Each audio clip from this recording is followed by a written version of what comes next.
Alright guys, so today I'm going to be showing you how an airplane works. The way an airplane works is it's actually very simple. It has nothing to do with how fast the airplane's going really. I mean that has nothing to do with the physics of it. I mean speed does play a part in things when it comes to cargo and things like that, but there's a lot of other factors. But the main reason an airplane flies is because of pressure. And the way pressure works is, well, atmospheric pressure in particular, is moving air. For instance, a storm may come. The news will describe it as a low pressure system. And basically, with a storm comes high winds. And high winds means low pressure. Therefore, air that's moving has a lower pressure than air that is still. And the faster this air moves, the lower the pressure there is.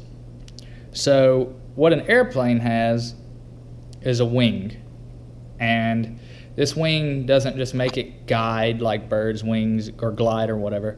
This wing is designed to change pressures on two different sides of the wing. What you need is an upward force, and that's called lift. And this wing has a flat side on the bottom and a curved side on the top. And basically what this wing is doing is it's cutting the air as it moves forward. So the air is going to pass through the forward section of the wing, and it's going to split off two different ways.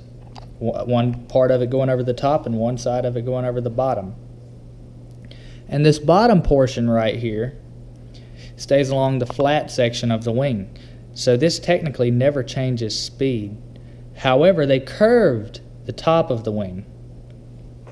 And the way this has to work is the section where it split off right here, the air broke up in two parts, has to meet at the same time at the back.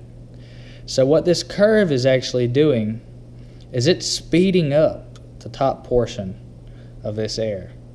The curve is pretty much just a boost that it gives it.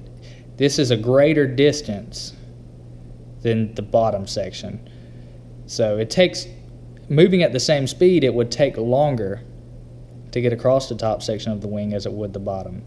But since you're splitting this air up, it has to start at the same place and it has to end at the same place. And the only way that can happen is if the top side is moving faster. So therefore, we already know that this pressure right here is going to be lower. The top side is going to have lower pressure than the bottom side because the air is moving faster up here than it is down here. And because of that, lift is created.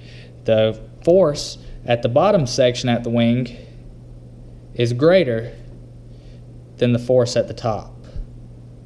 This pressure has been lowered. It's pretty much like right here is pretty much you have two guys right here with their hands pressed together and they're trying to see which one can push who.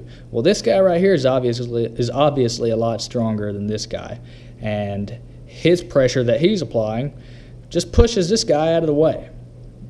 So the greater pressure on the lower side of the wing lifts the airplane up.